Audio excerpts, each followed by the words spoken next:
This summer, the high school students from St. Mary's had the wonderful opportunity to get to do a missions trip to the Rosebud Reservation in South Dakota. We were out there for a week. We ran a vacation Bible school, we chopped firewood, and we learned a ton about the Lakota culture and the area around the reservation. Stuff that none of us knew beforehand, and stuff I think that we can all safely say will change our lives, or at least our understanding of the world, for forever.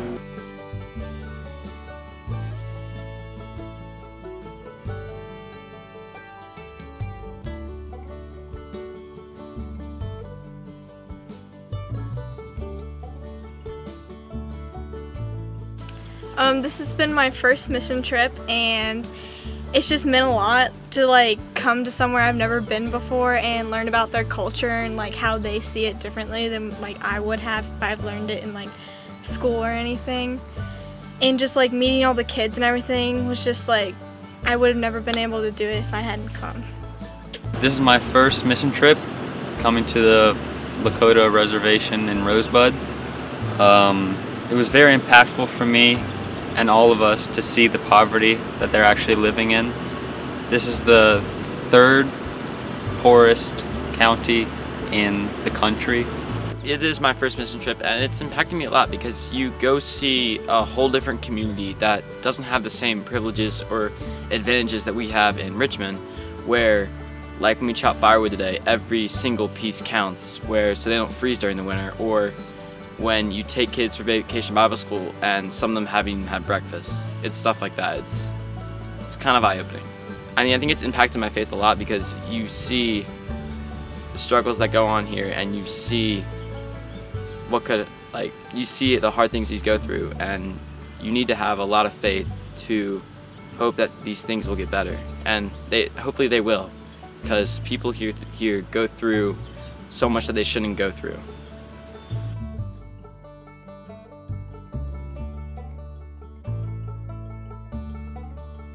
So this is my first mission trip, and in the past I've never really had an opportunity, and then when Matt asked me, I think I was kind of in a position where I was looking, I guess growing a little bit more in my faith and spirituality, and I was still nervous about what I would actually get out of it. And then as I started thinking about it more and more, then I was like, well, I'd like to set a good example for my two kids. And then I started thinking more along the lines of, this could actually be like a moving experience, but I was still hesitant about taking that leap of faith. And I think now it is probably one of the best decisions that I've ever made. And coming here just opened up my eyes to what serving the community and helping people kind of come together as a community, and how God kind of brings us all together, I think, if that makes sense.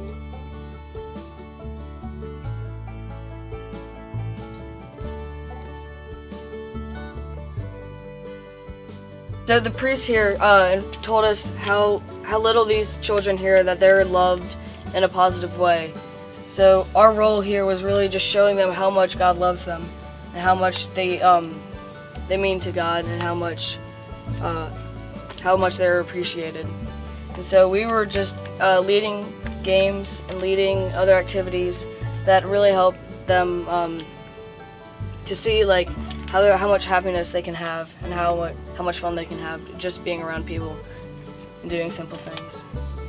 Well, the first day they were kind of shy, but once I got them laughing and stuff, they seemed to open up, and they seemed to start to talk more and to be more friendly and more open. And once we found something that I could relate to them kind of with, that set it off, so that kind of made friendships and stuff.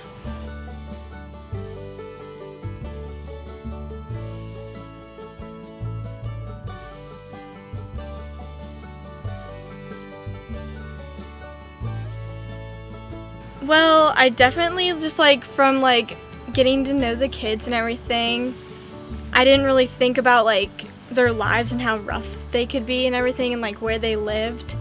But when I went on the drop off to drop the kids off at their houses after VBS was over, I saw like where the kids had like lived, and I like just never pictured that like looking at the kids or anything. I always thought like they had like wonderful lives with how like great their personalities were and everything, but like the houses and everything, it just wasn't as good as I thought.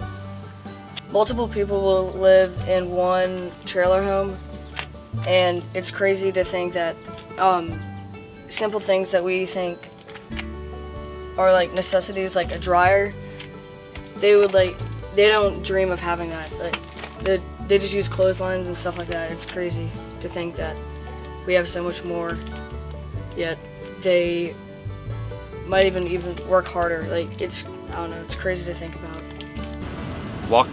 Roaming around the reservation, you could really see how they're living.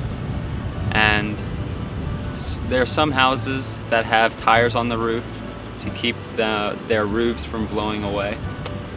And most of them live in trailers. And some of the buildings even have their doors and windows boarded up because there's a meth pandemic going around. And that just shows you like all the problems that's going around this reservation. Where these kids come from, I mean, they come from trailers and houses that have many families in them. And some of them don't even have AC, especially when it gets up to about over 100 degrees here. It shows you the hardships they go through every day. Like when we dropped off this one kid, he asked if the other kids wanted to come inside and eat leftovers from last night's meal, probably because they won't get anything that night. And it shows you the hardships these people face and how much they need help and what we need to do for them, and that we should.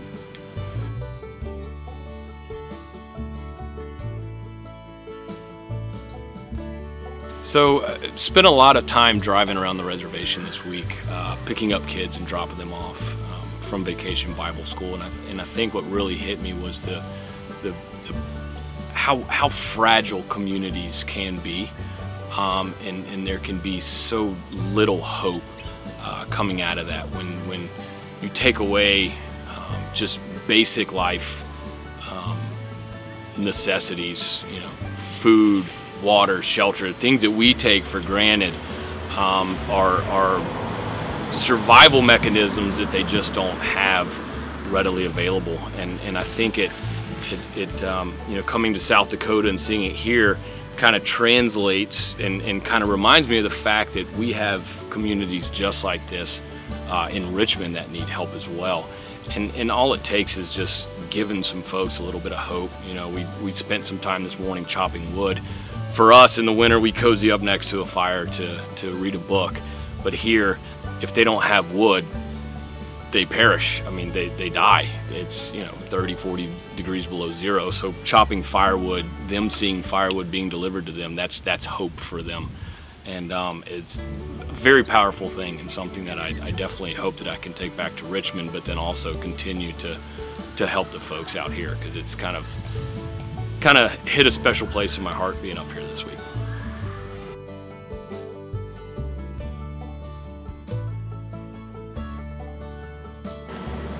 So Wounded Knee was really interesting. We drove there. As we were driving, we'd watched a movie the day before which showed us the cemetery, and we could see the cemetery, and we could see the museum, and then the field where it all happened. And that was crazy to think about as we were driving up, to see all those places that we'd heard about, and see them in real life.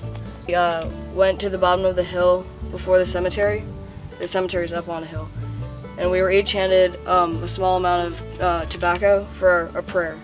We walked up to the cemetery, and we held it in our hands, and we faced west, north, east, south, and then west again. Then we held it up, and then we lowered it down while we were saying our prayer, and then we let it go. It was just a meaningful experience to know what happened and see it with my own eyes, so I get a feeling for what happened. That was very depressing to go over there and see what happened to them and how the U.S. government did that to them. It was I kept in my head being like, I'm so sorry. Like, I felt like I should apologize to them. But it was very moving too, because everyone was silent, it was solemn, it was very breathtaking, I guess, and kind of puts you into reality of what actually happened to be there. And I just thought it was a really spiritual place, and you can feel it, because I mean, a lot of history happened there, bad depending, I mean, just how you look at it. And it's kind of crazy because you don't think about it. Like, they don't teach us that when we go through the school systems at all. You don't hear about the massacre, you don't hear about the Dakota 38 of just 38 Indians hanged by Abraham Lincoln. Like, they don't teach you that stuff, and it just kind of brings out that. Wounded Knee, I definitely like when Mother Lauren, she talked about how, like, stand there and see if you can just like feel their spirits there, and I definitely could. Like, it was very just amazing to like be there and look at the field and just know that something like that had happened. And like when you learn about it, like I read a book before I came, like a chapter about it, and it just was nothing like the sign that they had there or anything. So it was just cool to like learn like what it really meant to the people that lived here, and just like to do the prayer and like pray for the people that died that day, and to see like all the like things that the people put on the fence to show like how like they cared about their loved ones that had passed.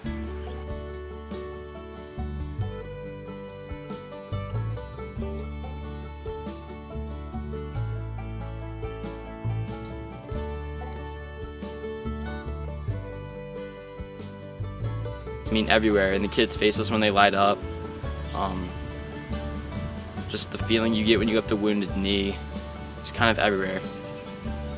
I saw God in like all the kids when they walked in, their smiles, and just how like excited and happy they were to be there and everything.